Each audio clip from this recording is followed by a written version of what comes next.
Good morning, everybody. Mike Vacchi, Princetontrader.com, here with your Friday morning market webcast. Okay, so let's look at the daily chart. We talked back Tuesday, Wednesday about the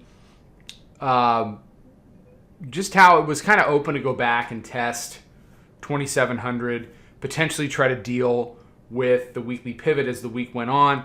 And if the bears could potentially put together a couple of directional days, Thursday and Friday, that would help them get next week's weekly pivot dramatically closer to price. And by getting next week's weekly pivot closer to price, it would put them in a better position to turn that number into resistance and try to progress to the downside towards, say, the daily midband. So let me preface this all by saying I think whatever pullback we make here is ultimately going to be a higher low. I think it's ultimately going to be a buy. That said, when you are over 110, 115, 120 handles away from the 45-day pivot for a period of 3 to 5 days and it's just holding, you get beyond the point of overbought markets stay overbought, because they do. The handles that we've made here is just it's an overbought market staying overbought. I will trade that trend. I will buy those dips all the way through. Oversold markets stay oversold. We'll sell those rallies. We'll sell it and walk away, the whole thing. What's happening now, though, is it's breathing a little heavy. Okay. The ultimate outcome of it breathing a little heavy and getting a little wheezy up above 27, up above, it really hasn't been worth a damn above 27.20. And certainly when it's gotten up into these areas, 37.75, 36.5, it doesn't have anything left.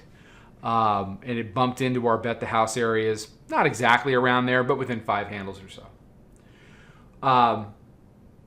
So it needs to come back. It needs to retest these 200. The 200 on the continuation chart, has been tested as 27.27.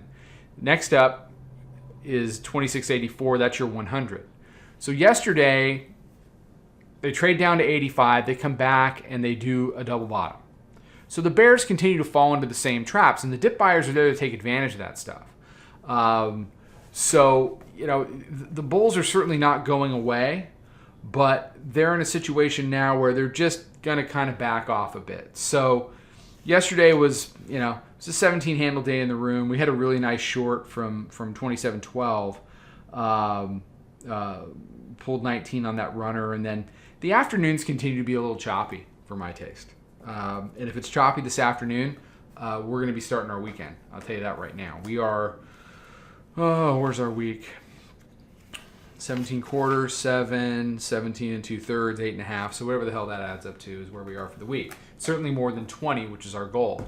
So if we end up in a whippy, choppy market this afternoon, at least as far as we're concerned, we're gonna, we're gonna shut it down. Currently, we are short the roundy. We did a short call last night against 27.03 for subscribers. Most people are in somewhere between 2,700, 99, somewhere in that area.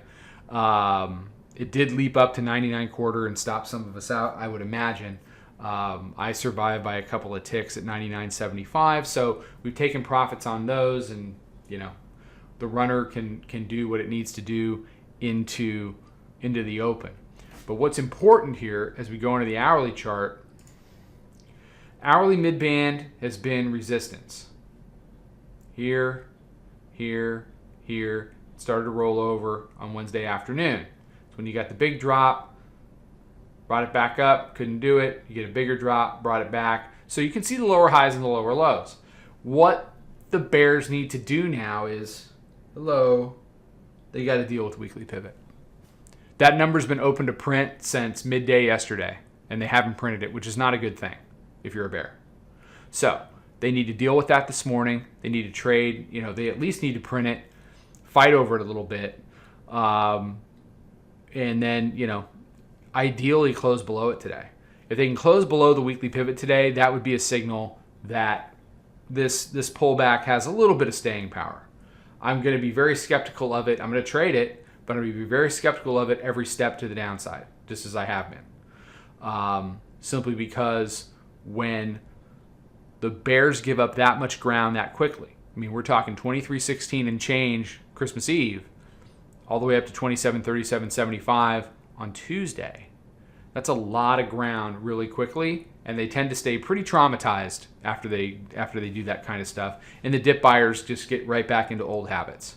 So, these pullbacks are getting defended a little bit, but I remain concerned about what's happening here. They're really defending 85 to 87. I'll be interested to see if that holds up for the rest of the day.